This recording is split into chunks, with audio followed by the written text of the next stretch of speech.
Motivate कयो। हाँ जी समझन ना बधो इन्हनि के मोटिवेट कयो फिजिकल वारी गर्ल्स के कोई भी टॉपिक न पढ़ायो मां अज जिते छड्यो से फ्राइडे ते उता ही स्टार्ट कयूं था। अचो छा पढ़नो हो बाबा? न्यूक्लिक एसिड नाले में थोड़ो गौर त कयो। न्यूक्लिक माना न्यूक्लियस में का शय आ, एसिड माना एसिडिक प्रॉपर्टी दस। अचो न्यूक्लिक एसिड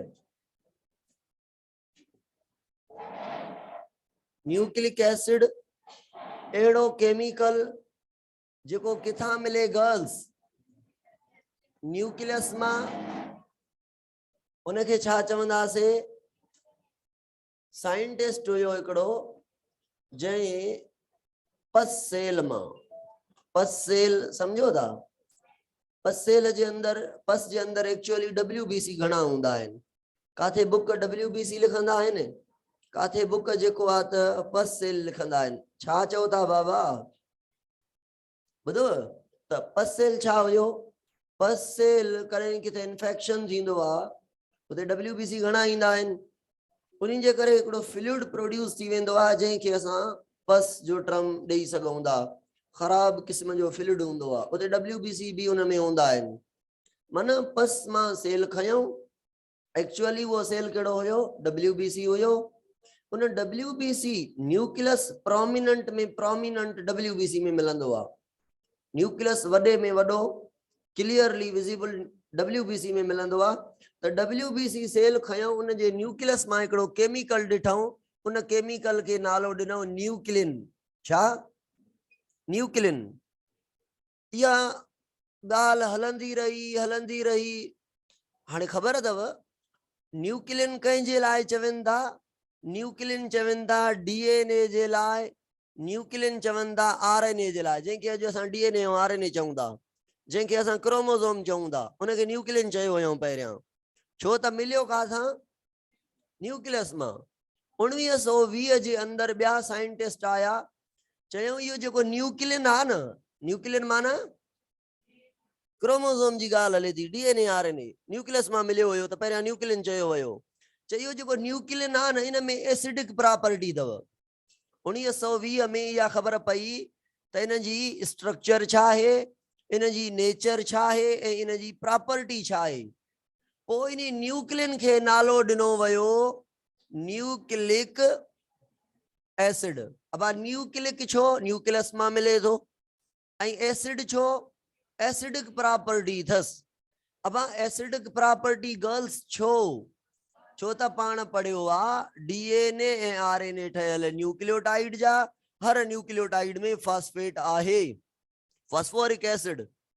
त मां न्यूक्लियस ऐं साइटोप्लाज्म जे कंपैरिजन में भी पढ़ायो हुयुमि त न्यूक्लियोप्लाज्म जी जेका pH हूंदी आ थोड़ी एसिडिक हूंदी आ लो हूंदी आ due to the higher concentration of phosphate ऐं फॉस्फेट हायर छो इन त न्यूक्लियोटाइड इन ऐं न्यूक्लियोटाइड में फॉस्फेट एड थियल आ पार्ट आ न्यूक्लियोटाइड जो। न्यूक्लियोटाइड छा आहे केर ॿुधाईंदो? न्यूक्लियोटाइड छा जो मोनोमर आ? माना DNA RNA जो। अचो हाणे माना गाल पाण के समझणी आ पहिरियां ओ इन न्यूक्लियोटाइड जी। त न्यूक्लियोटाइड छा आहे? जॾहिं न्यूक्लियोटाइड समझी आसे न गर्ल्स पो समझी वेंदासीं त न्यूक्लियोटाइड मिली करे DNA कीअं था ठाहिनि न्यूक्लियोटाइड मिली करे RNA कीअं था ठाहिनि। माना RNA and DNA are macromolecule are polynucleotide and nucleotide अकेलो mononucleotide is a micromolecule or monomer of DNA and RNA।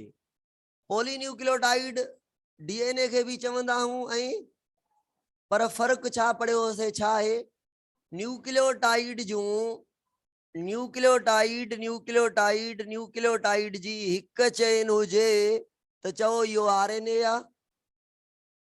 Polynucleotide chain थी वई न एक चेन हुजे त इहो RNA। RNA माना न्यूक्लियोटाइड जी घणी चेन जो ठहियल आ सिंगल चेन पर न्यूक्लियोटाइड हिक न आहे पॉलीन्यूक्लियोटाइड पर घणियूं पॉलीन्यूक्लियोटाइड चेन हिक। त पॉलीन्यूक्लियोटाइड हिक चेन जो पर DNA जेको आ उन्हीं जे अंदर ब न्यूक्लियोटाइड जूं चेन आहिनि जेके पाण में भी जीअं सीढ़ी ॾाकण गंढियल हूंदी आ इएं ॿ सीढ़ी जा जेके लेडर हूंदा आहिनि विच में कंहिं काठी वग़ैरह सां, मां काठी जी लेडर जी ॻाल्हि कयां थो। ॾाकण जेका सीढ़ी हूंदी आहे रखी करे माण्हू छत चढ़ी वेंदो आहे, सीमेंट वारी आहे न, ये लोह या काठ वारी हूंदी आहे जेका। त DNA लेडर टाइप आहे, ईअं ॿ साइडूं अथसि, ॿ चेन अथसि, उहे आपस में ईअं पाण में ॻंढियल आहिनि। ऐं DNA जे अंदरि माना DNA में न्यूक्लियोटाइड जूं घणियूं चेन आहिनि, ॿ। गर्ल्स मूंखे ॿुधायो DNA ऐं RNA मां डाई पॉलीन्यूक्लियोटाइड कंहिंखे चऊं, ऐं हिकिड़ी मोनोपोलीन्यूक्लियोटाइड कंहिंखे चऊं। मोनोपोलीन्यूक्लियोटाइड माना घणियूं चेन, डाई पॉलीन्यूक्लियोटाइड माना अब हे डबल स्टैंडर्ड इन DNA जूं, ठीक है। ये डबल स्टैंडर्ड इन, ब स्ट्रैंड इन, ब वायर इन, सपोज कयो ब स्ट्रैंड इन, ऐं हिक ॿिए जे मथां ईअं वकोडल थियल इन, कॉइल थियल इन, त DNA कॉइल आहे। हाणे इन्हनि शयुनि खे पढ़ंदासीं डिटेल में। त DNA RNA में फ़र्क़ु छा आहे, न्यूक्लियोटाइड केड़न केड़न किस्मन जा थियन था, अचो गौर सां ॿुधो। पहिरियों पंहिंजो टारगेट छा आहे, न्यूक्लियोटाइड। पंहिंजो पहिरियों टारगेट आहे मोनो न्यूक्लियो। गर्ल्स मां लिखियो आहे न्यूक्लियोटाइड माना हिकिड़ो न्यूक्लियोटाइड, मोनो न्यूक्लियोटाइड माना हिकिड़ो न्यूक्लियोटाइड, ॻाल्हि साॻी आहे। अचो अब हिकिड़ो न्यूक्लियोटाइड इहो मोनोमर आहे, माइक्रोमॉलिक्यूल आहे, यूनिट आहे पॉलीन्यूक्लियोटाइड जो, DNA जो, RNA जो, है ना। पॉलीन्यूक्लियोटाइड मैक्रोमॉलिक्यूल DNA RNA कंहिं मां ठहियल आहिनि। त nucleotide is a precursor, nucleotide is a building block of DNA and RNA or nucleic acid or polynucleotide or macromolecules। Sir ॿुधो, हिकिड़ो न्यूक्लियोटाइड प्लस में हिकिड़ो ॿियो nucleotide is equal to dinucleotide. खोड़ सारा न्यूक्लियोटाइड पाण में combine together is equal to okay. Okay di भी पढ़ंदासीं, पोली भी पढ़ंदासीं। अॻ में त न्यूक्लियोटाइड के समझूं। अब न्यूक्लियोटाइड पंहिंजे सिर पाण कंसिस्ट ऑफ 3 पार्ट्स। हलो साईं, न्यूक्लियोटाइड जा 3 पार्ट इन, पाण पाण मोनोमर आ, पर न्यूक्लियोटाइड जा 3 पार्ट इन, माना 3 शयूं मिली करे हिकिड़ो ठाहींदियूं छा, न्यूक्लियोटाइड। पो न्यूक्लियोटाइड मिली करे पॉलीन्यूक्लियोटाइड ठाहींदा। गर्ल्स ॿुधो बाबा, हिकिड़ो आहे फास्फोरिक एसिड और सिंपली फास्फेट, ॿियो आहे पेंटोज शुगर, अलाए घणा कार्बन वारी शुगर, 5 कार्बन वारी शुगर, याद अथव राइबोज और डीऑक्सी राइबोज। हलो मां पुछां थो, हिकु फास्फोरिक एसिड मिलंदो, ॿियो पेंटोज शुगर मिलंदो, टियों nitrogen containing molecule in ring जे फॉर्म में, nitrogen containing molecule in ring जे फॉर्म में, उन्हनि खे चऊं था नाइट्रोजन बेस। मां डिटेल में डिस्कस कंदुमि त इन्हनि खे नाइट्रोजन त तॾहिं चऊं था नाइट्रोजन अथनि, पर बेस छो अथनि, बेस जे हिसाब सां मां तव्हां सां काफ़ी डिटेल में ॻाल्हाईंदुमि त इन्हनि खे बेस छो चयोसीं। बहरहाल नाइट्रोजन बेस छा आहिनि, नाइट्रोजन कंटेनिंग रिंग्स आहिनि, जंहिंखे असां छा चऊं था, नाइट्रोजन बेस। अब हाणे शुरू कयूं था ॻाल्हि कहिड़ी, हीअ ॻाल्हि सम्झूं था, न्यूक्लियोटाइड ऐं न्यूक्लियोसाइड थोड़ो समझूं। सर न्यूक्लियोटाइड जा घणा component in, 3, phosphoric acid, pentose sugar ऐं नाइट्रोजन बेस।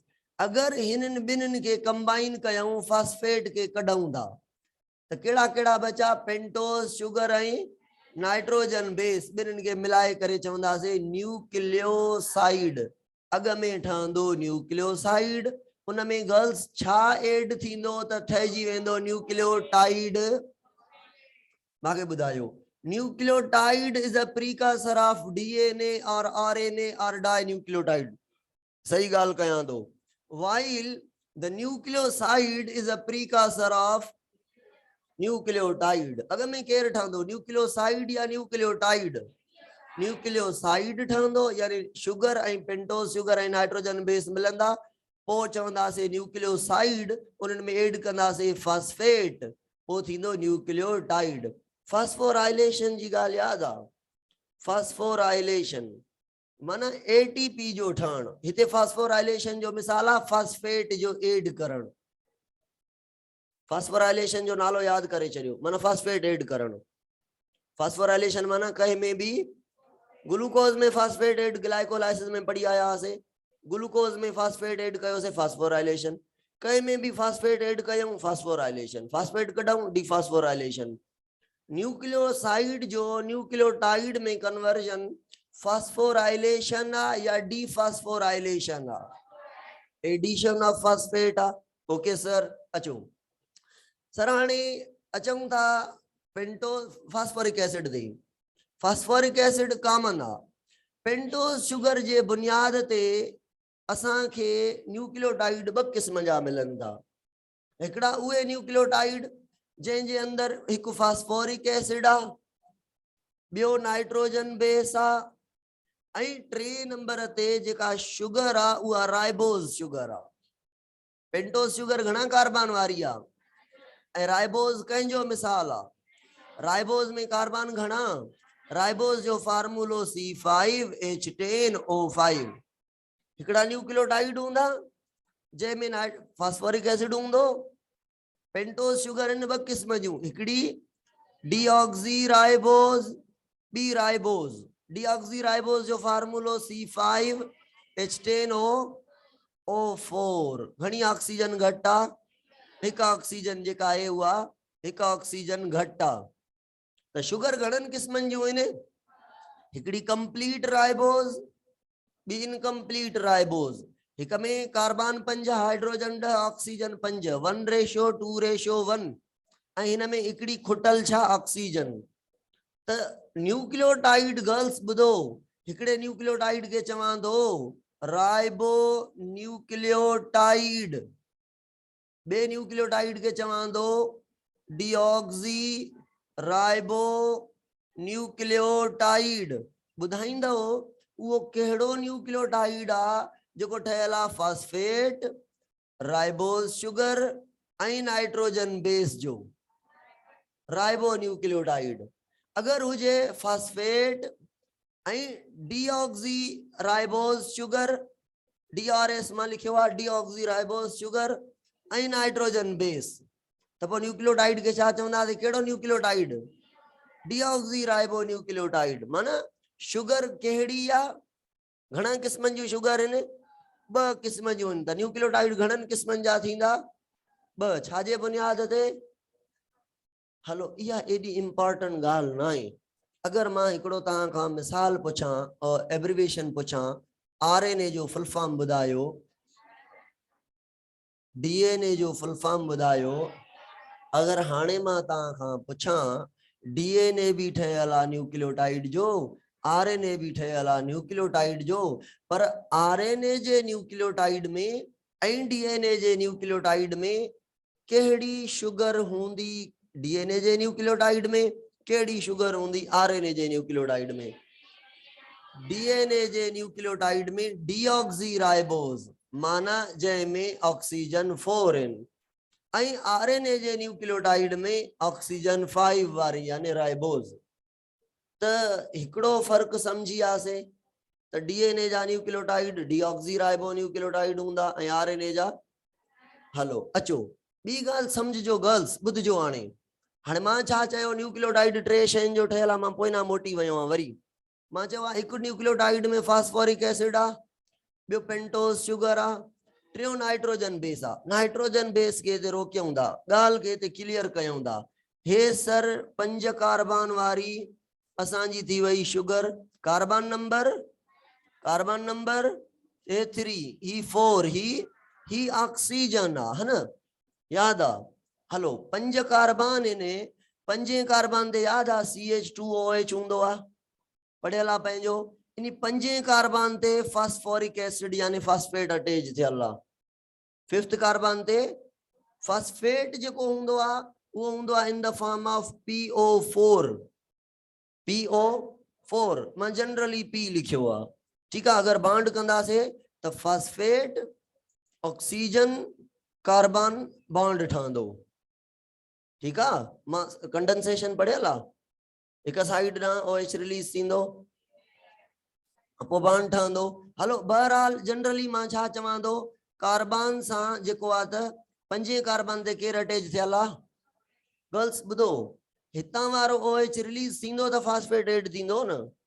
कंडेंसेशन याद कयो, याद आ? ओके, फर्स्ट कार्बन ते अटैच थींदो, हलो मां ये छॾियां थो।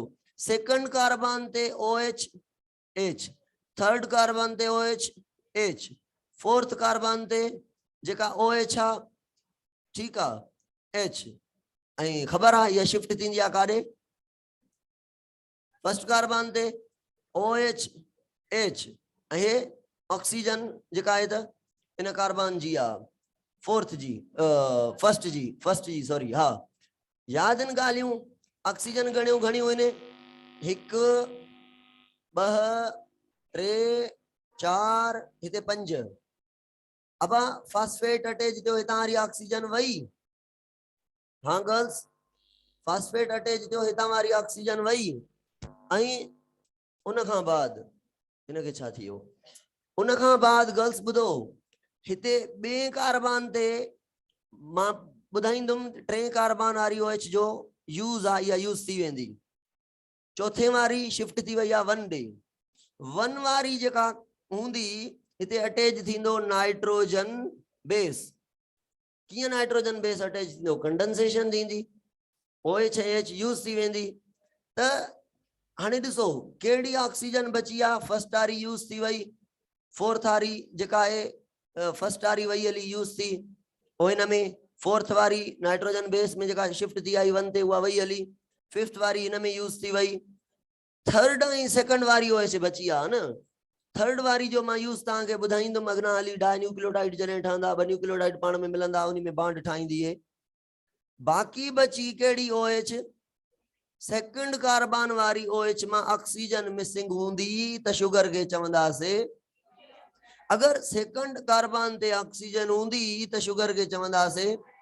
माना जेको DNA आ उन में जेका पेंटोज शुगर आ उन मां जेका ऑक्सीजन निकतल आ उहा कार्बन नंबर 2 तां निकतल आ। इहो रटो लगायो।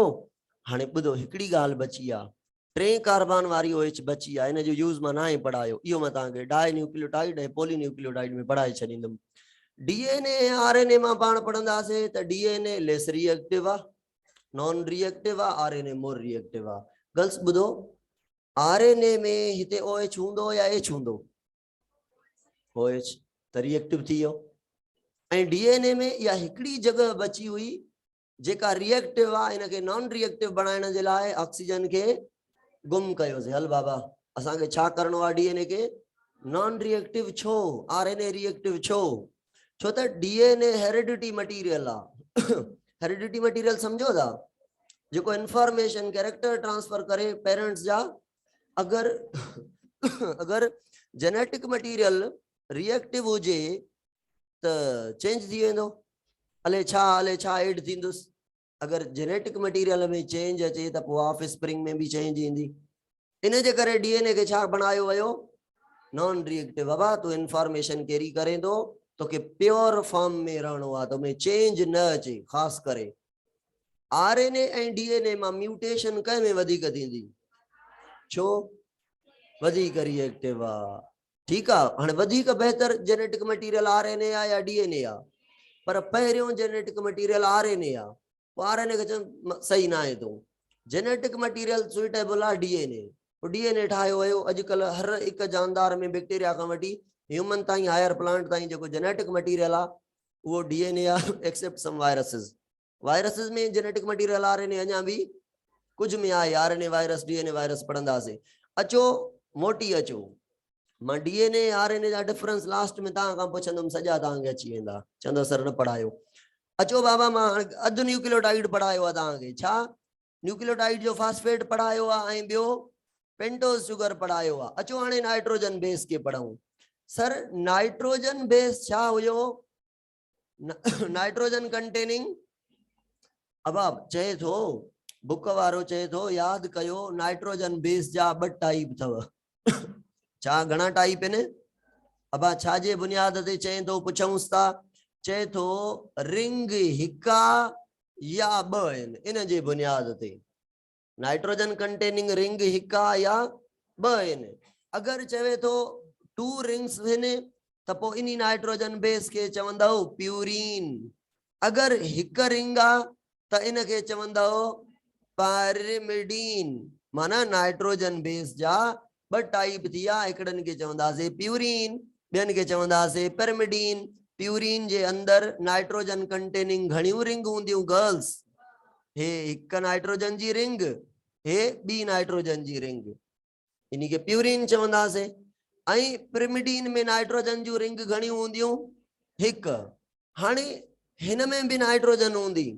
अब नाइट्रोजन जेको नाइट्रोजन बेस आ, इहो हिकिड़ो ऑर्गेनिक एसिड आ, इहो हिकिड़ो ऑर्गेनिक मॉलिक्यूल आ, नाइट्रोजन कंटेनिंग आ, एसिडिक नेचर जो आ, न्यूक्लियोटाइड जो पार्ट आ, पेंटोस शुगर जे पहिरें कार्बन ते अटैच थींदो आ, ब फॉर्म में आ, या डबल रिंग हूंदो आ या डबल रिंग हूंदो आ त नाइट्रोजन बेस के प्यूरीन चवंदा आहियूं। सिंगल रिंग हूंदो आ त अगर गर्ल्स मां हिते डबल रिंग अटैच करायां थो त माना हे छा अटैच थियल आ, प्यूरीन पिरिमिडीन प्यूरीन। अगर सिंगल रिंग कयां थो त हलो मां कटे सटे ॿिन्हिनि खे रिप्रेजेंट करण लाइ छा लिखियो आहे, नाइट्रोजन बेस। अब हाणे प्यूरीन में तव्हां ॿुधो हूंदो हिकिड़े न्यूक्लियोटाइड जो नालो आहे एडिनिन, बे नाइट्रोजन बेस जो नालो आहे गोआनिन। एडिनिन में भी ब रिंग, माना एडिनिन छा है प्यूरीन, गोआनिन में भी ब रिंग, माना गोआनिन भी। फर्क छा है, ही 2 फंक्शनल ग्रुप कंटेन कंदो आहे, माना ब बॉन्ड कंदो, ही 3 फंक्शनल ग्रुप कंटेन कंदो आहे, माना 3 बॉन्ड कंदो। फर्क भी क्लियर। स्ट्रक्चर बिन्हिनि जी डबल रिंग, ॿई nitrogen containing molecule in, ring घणी हूंदा आहिनि ॿिन्हिनि वटि, ब। हाणे पुछऊं छा जा ठहियल हूंदा, तव्हां चवंदा sir carbon, hydrogen, oxygen, nitrogen. ठीकु आहे, इन्हनि जा ठहियल हूंदा, ॿियो छा जा ठहियल हूंदा, मां चयो ठीकु आहे, पर रिंग जे फॉर्म में हूंदा। नाइट्रोजन अथनि तंहिंजे करे नाइट्रोजन बेस। डिटेल में नथा वञूं, न त प्यूरीन में 4 नाइट्रोजन हूंदियूं आहिनि, पिरिमिडीन में वरी 2 नाइट्रोजन, वरी काथे हूंदियूं आहिनि कीअं, कोई मसलो न आहे, छॾे ॾियो। अब पिरिमिडीन में न्यूक्लियोटाइड के हिकिड़े खे चइबो आहे साइटोसिन, ॿुधो अथव न, फुल फॉर्म मां नथो लिखां, ॿुधल आहिनि तव्हांजा, फर्स्ट सेशन में पढ़ी आया हो। ॿिए खे चइबो आहे थायामीन, टे खे चइबो आहे यूरासिल। माना सिंगल रिंग वारा घणा आहिनि, डबल रिंग वारा घणा आहिनि। बुक वारो चए थो त जेको डीएनए आहे न, डीएनए उन में एडिनिन हूंदो आहे, वरी चवे थो आरएनए में बि हूंदो आहे, माना एडिनिन ॿिन्हिनि में कॉमन, एडिनिन डीएनए में मिलंदो, आरएनए में भी मिलंदो। गर्ल्स अगर मां तव्हां खां सवाल पुछां, खोपड़ी खोले करे जवाब ॾियो, एडिनिन हिते हूंदो, ठीकु आहे, डबल रिंग ठाहियूं था, एडिनिन थी वियो। अगर मां चवां थो हाणे मूंखे सुञाणे ॾेखारियो हे डीएनए जो न्यूक्लियोटाइड आहे या आरएनए जो आहे, कीअं सुञातव, ऑक्सीजन मिसिंग आहे, भले एडिनिन हुजे, ओ हिते ॾिसणो आहे। अब ॿुधो, हे डीऑक्सी राइबो न्यूक्लियोटाइड आहे या राइबो न्यूक्लियोटाइड आहे, सर ॿुधो, इहो त नालो आहे शुगर जे बुनियाद ते न। अगर मां पुछां नाइट्रोजन बेस जे बुनियाद ते नालो ॿुधायो, पोइ तव्हां चवंदव सर जहिड़ो नाइट्रोजन बेस एडिनिन लॻल आहे न, हिन न्यूक्लियोटाइड जो नालो आहे एडिनिन।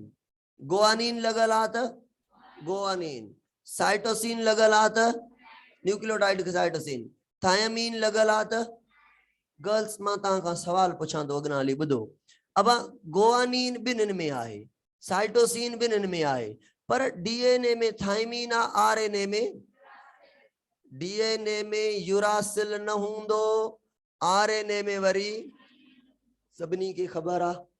ॿुधो बाबा, ॿुधो, डीएनए में या आरएनए में, डीएनए में या आरएनए में, मां तव्हांखे पढ़ाईंदुमि अॻियां हली, कंफ्यूज न थियो त डीएनए में मां छा पढ़ायो आहे, घणियूं न्यूक्लियोटाइड जूं स्ट्रैंड आहिनि आरएनए में। अब ॾिसो, सपोज कयो हे मां छा लिखियो आहे, एन, एन स्टैंड फॉर, हाणे मां चवां थो एन खे चवां थो एडिनिन, माना एडिनोसाइन न्यूक्लियोटाइड, वरी चवां थो टी, मां चवां थो जी, ए, सी। हाणे समझो मुंहिंजी ॻाल्हि, हाणे समझो त हाणे चए थो एडिनिन अटैच थींदी थायमीन सां, माना थायमीन अटैच थींदी गुआनिन अटैच थींदी साइटोसिन सां, एडिनिन अटैच थींदी थायमीन सां, साइटोसिन गुआनिन सां, साइटोसिन गुआनिन सां।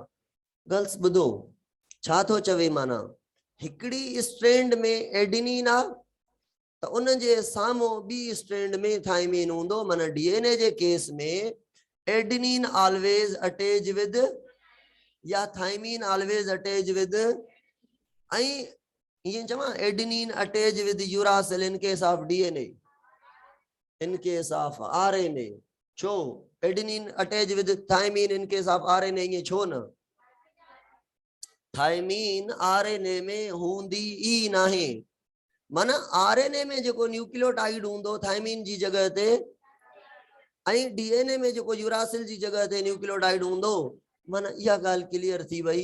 हे जेके टे न्यूक्लियोटाइड ने ये कॉमन इन डीएनए में भी मिलंदा, आरएनए में भी मिलंदा। गर्ल्स अगर मां चवां हे साइटोसिन आ त डीएनए जो आ या आरएनए जो आ? भला हाणे मां चवां हे यूरासिल आ, ॿुधायो त हीअं थी सघे थो? छो? छो आरएनए में कॾहिं भी डीऑक्सी राइबो न्यूक्लियोटाइड न थींदो, ऐं यूरासिल आरएनए में हूंदो आ, डीएनए में हूंदो ई नाहे। न यूरासिल कॾहिं डीऑक्सी राइबो न्यूक्लियोटाइड थींदो, न डीएनए में कॾहिं राइबो न्यूक्लियोटाइड हूंदो। Uracil always always always ribo nucleotide. And भला ॿुधो हे थायमीन आ या न? छो ऑक्सीजन थायमीन में कॾहिं भी न हूंदी आ, ईअं छो? थायमीन ऑलवेज केड़ो न्यूक्लियोटाइड हूंदो आ? छो भला? थायमीन कॾहिं भी आरएनए में न हूंदो आ।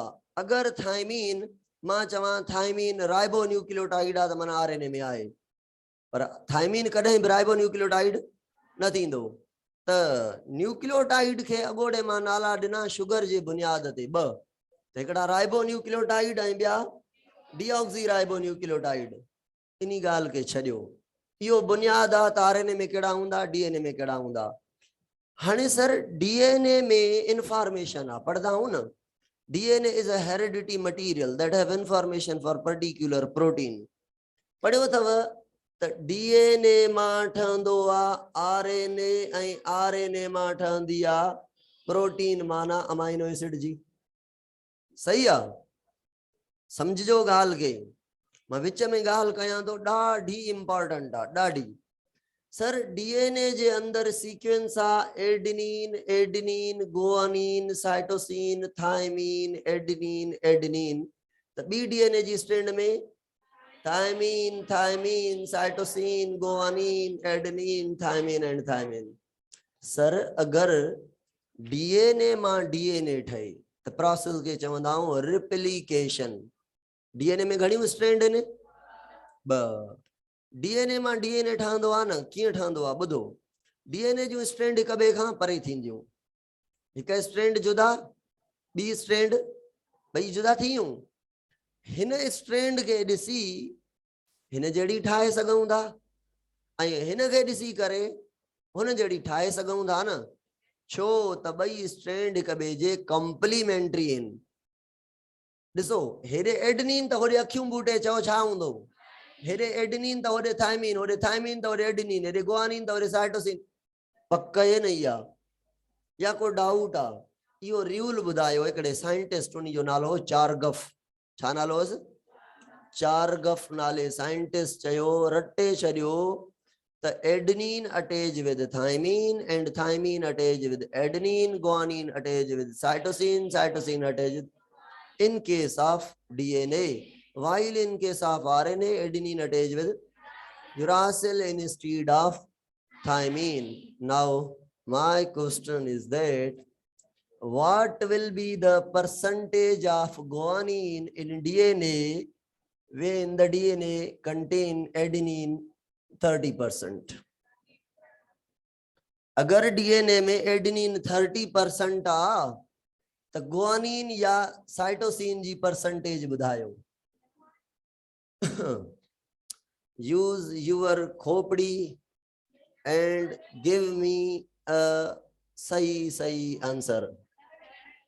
No, no, no. Adenine 30% तो थायमीन भी जितना एडेनिन उतना थायमीन, बाकी बचो 40 मां 20% एडेनिन तो 20% साइटोसिन। बियो सवाल आ, if the DNA contain guanine 16%, what will be the percentage of thymine in that DNA? हाँ, बुधायो बुधायो बुधायो बुधायो।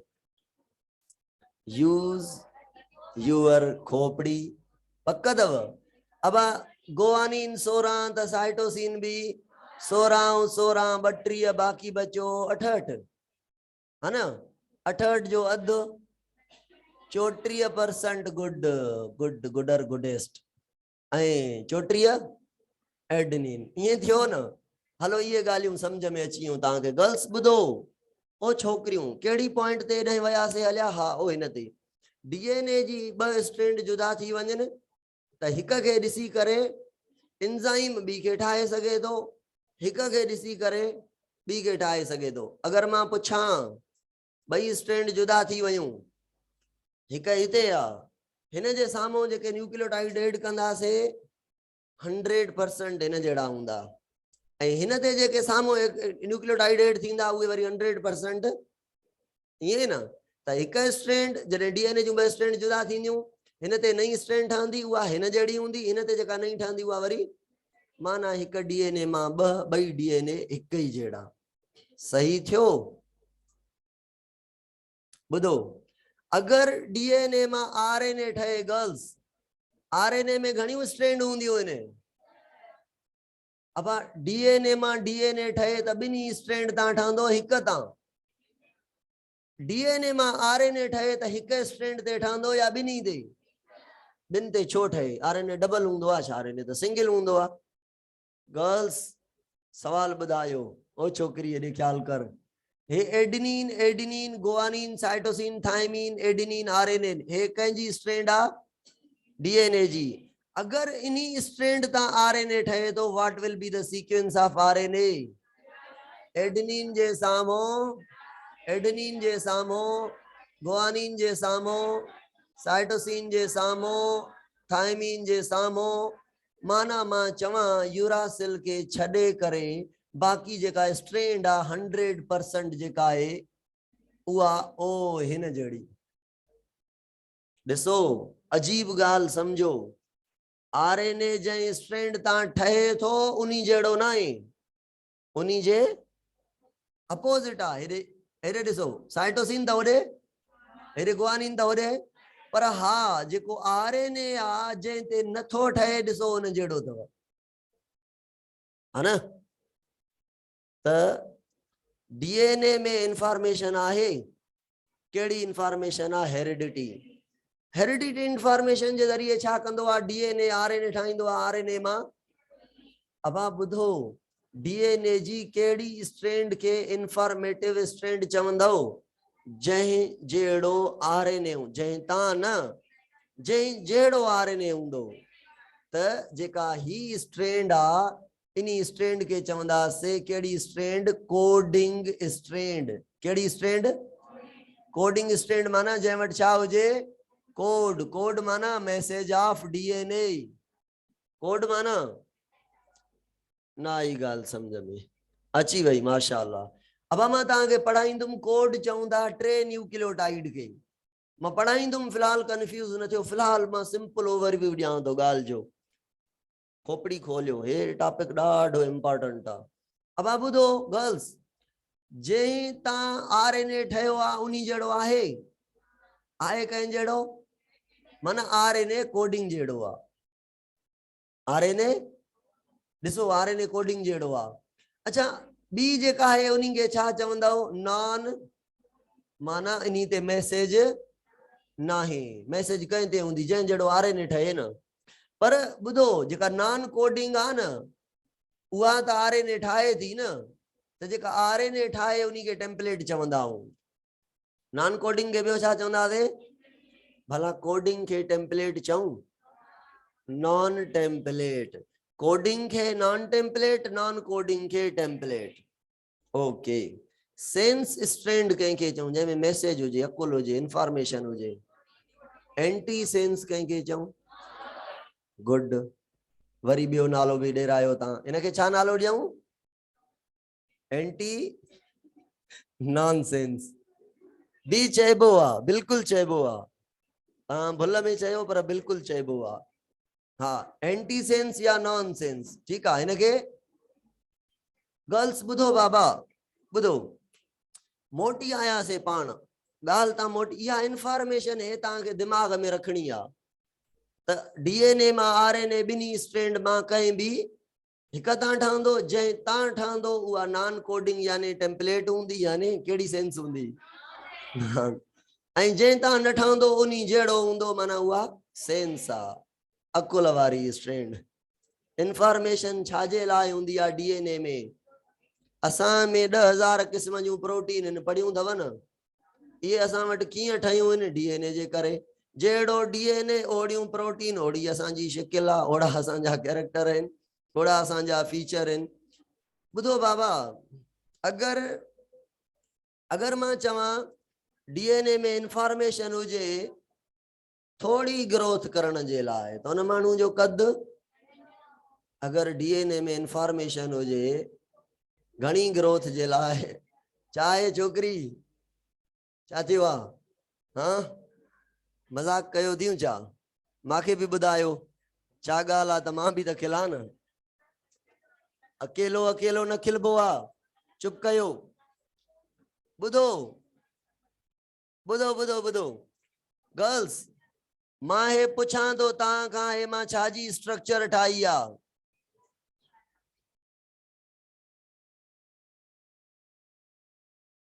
हिकिड़ो न्यूक्लियोटाइड आहे, केड़ो आहे, प्यूरिन आहे, पिरिमिडीन आहे, गर्ल्स ॿी ॻाल्हि पिरिमिडीन आहे, हिकिड़ो नाइट्रोजन बेस हिकिड़ी रिंग वारो आहे, या साइटोसिन आहे, या थाइमीन आहे, या यूरासिल आहे। पर अगरि मां हिते OH अटैच नथो कयां त माना डीऑक्सी राइबो न्यूक्लियोटाइड, अगरि कयां थो त राइबो न्यूक्लियोटाइड आहे। हलो ॿुधो, हाणे सपोज कयो हे साइटोसिन आहे, सॉरी हिनखे मां अॼु कयां थो एडिनिन, ठीक आहे, ऐं हिते OH जेका आहे नाहे, ओके, हाणे केड़ो न्यूक्लियोटाइड आहे सर, AMP जो नालो ॿुधो अथव, एडिनोसाइन हिकिड़ो फास्फेट, मोनोफास्फेट। अगरि सर हिते ॿियो फास्फेट ऐड कयूं त AMP माना एडिनोसाइन सां हिकिड़ो फास्फेट, ADP सां माना एडिनोसाइन डाइफास्फेट। सर अगरि टियों भी फास्फेट ऐड कयां त पोइ चवंदव एडिनोसाइन। सर मांखे ॿुधायो GMP छा आहे, GDP छा आहे, GTP छा आहे? Okay okay okay okay okay, uracil, thymine वगैरह वगैरह वगैरह जेतरा फास्फेट आहिनि। सर अगरि अगरि मां पुछां ATP छा आहे त तव्हांखे एॾी पढ़ियल आहे माइटोकॉन्ड्रिया में, ATP is a currency of energy, ATP is an active form of energy, ATP is a nucleotide, ATP is a hikdo nucleotide, ATP is a mononucleotide that contain how much phosphate, how many phosphate, 3, first phosphate sa monophosphate chayo se, second phosphate sa diphosphate में टियों phosphate add कयो से त sir ॿुधो, ADP खां AMP में energy वधीक आहे, ADP में घटि आहे, AMP में सफ़ा घटि आहे। सर एनर्जी के इस्तेमाल करण जे लाइ असांजे बॉडी में जेके एंजाइम आहिनि माइटोकॉन्ड्रिया में, याद कयो एटीपेज हुयो, ATPase complex F1 F0 oxysome. हाणे एटीपेज एंजाइम आहे, जीटीपेज कोने, यूटीपेज कोने, है ना, आई साइटोसिन पेज कोने ठीक है।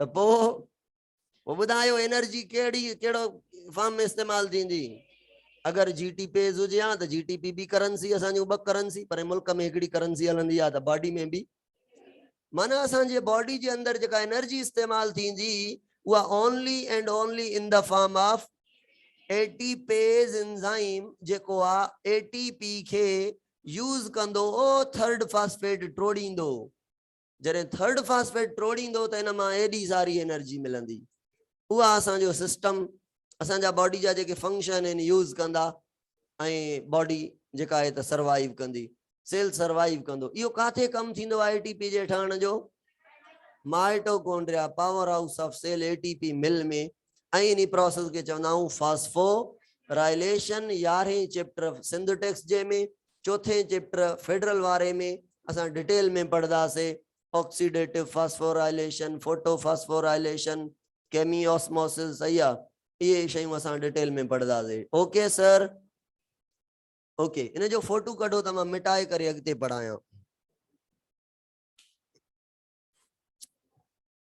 जल्दी फोटो में घणा मिनट लगदा 2 मिनट छा जा 5 सेकंड भी न लगदा आहिनि कढण फोटो भी कोन थो अचे बोर्ड जो हलो बस जंहिं सुठो फोटो कढियो आहे उहा ग्रुप में मोकिले छॾे बाक़ी जेके छोकिरियूं हरू भरू मोबाइल जी चार्ज खत्म न कयो हाँ स्टोरेज भी न फिल कयो ठीक आहे गुड सर टाइम पूरो थी वियो आहे एप्रोक्सीमेटली मां तव्हां खां सवाल पुछां थो हाणे मूंखे टाइम ॾे ख्याल थियो पोइ मां सुभाणे तव्हांखे पढ़ाईंदुमि त न्यूक्लियोटाइड मां डीएनए कीअं ठहंदो आहे पर मां चवां थो जीअं सुबुह मां सिर्फ़ु सवाल पुछां तव्हां बसि ईअं ॿुधाईंदा वञो ओके थी वञे कमु है न कया उमेद इहा अचो सर वरी केर न थो करे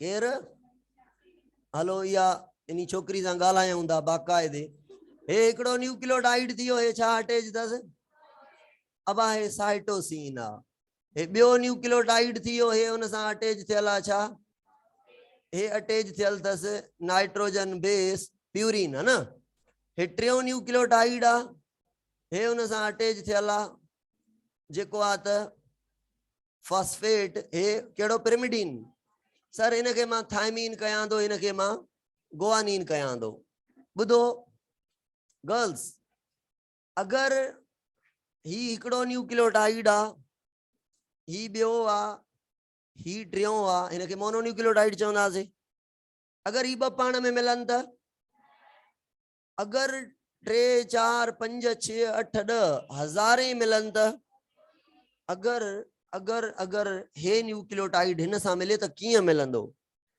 ओ हे जेको 5th कार्बन ते फॉस्फेट आहे न ओ हिन हे न्यूक्लियोटाइड जो हे कहिड़ो पार्ट आहे पेंटोस शुगर जो हे कहिड़ो कार्बन आहे 1st 2nd 3rd वारे OH सां बॉन्ड कंदो फॉस्फेट बॉन्ड कंदो हिन शुगर जे कहिड़े कार्बन सां हुन शुगर जे फॉस्फेट बॉन्ड करे थो 2 पेंटोस शुगर जे कार्बन नंबर 3 ऐं कार्बन नंबर 5 सां इन बॉन्ड के चऊं था फॉस्फो डाई ईस्टर बॉन्ड सर ये बॉन्ड ठहंदो वेंदो हिकु वॾी चेन ठहंदी अगर अगर इन में हे राइबो न्यूक्लियोटाइड हूंदा त इहो आरएनए हूंदो अगर थायमीन लॻल आहे त माना पक समझी वञूं त हे कहिड़ा न्यूक्लियोटाइड आहिनि डीऑक्सी राइबो न्यूक्लियोटाइड आहिनि त पोइ इहा डीएनए जी हिकिड़ी स्ट्रैंड आहे ॿी स्ट्रैंड जेका आहे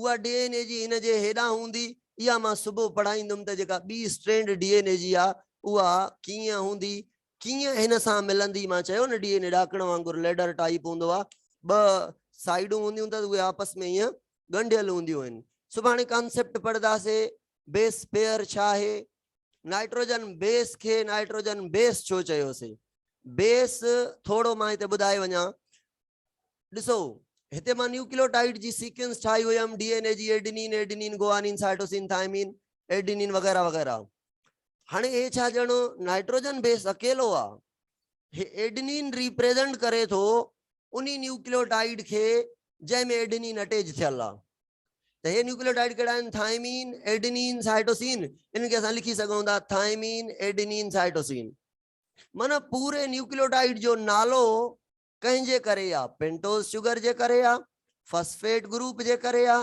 या नाइट्रोजन बेस जे करे आ। त न्यूक्लियोटाइड जी जेका लैंग्वेज आ, जेका ॿोली आ, जेका इंफॉर्मेशन आ, उहा नाइट्रोजन आ। नाइट्रोजन कंटेनिंग रिंग आ, प्यूरिन आ या पिरिमिडीन आ, जेका भी आ उहा इंफॉर्मेशन आ। तंहिंजे करे नाइट्रोजन के डीएनए जो बेस चवंदा। बेस लैंग्वेज सही है। रीडिंग अब एडिनिन एडिनिन एडिनिन फला फला सीक्वेंस सुभाणे इन मां पढ़दासीं।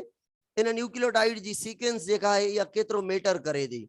गर्ल्स ॿुधो, अमाइनो एसिड जी सीक्वेंस प्रोटीन में मैटर करे थी कि कोन? अमाइनो एसिड चेंज कयूं हिकिड़ो अॻे पोइ ॿियो, भला को कटे छॾियूं। या अमाइनो एसिड में चेंज तॾहिं ईंदी आहे जॾहिं डीएनए जे न्यूक्लियोटाइड में चेंज ईंदी आहे। माना सीक्वेंस वॾो मैटर करे थी न्यूक्लियोटाइड जी इन डीएनए। अगर डीएनए जे न्यूक्लियोटाइड जे सीक्वेंस में चेंज आई त माना कोड में चेंज आई। डीएनए जी सीक्वेंस खे छा चयोसीं? कोड। कोड ऐं कोडान ऐं अमाइनो एसिड ते सुबुह ॻाल्हाईंदासीं। ओके, अॼु जे लाइ एतिरो आ काफ़ी। सुबुह पढ़ंदासीं इंशाल्लाह। छा जो पीरियड अथव? फिजिक्स। हलो पढ़ी वठो, फिजिक्स पढ़ी वठो। हे छा थी वियो आहे?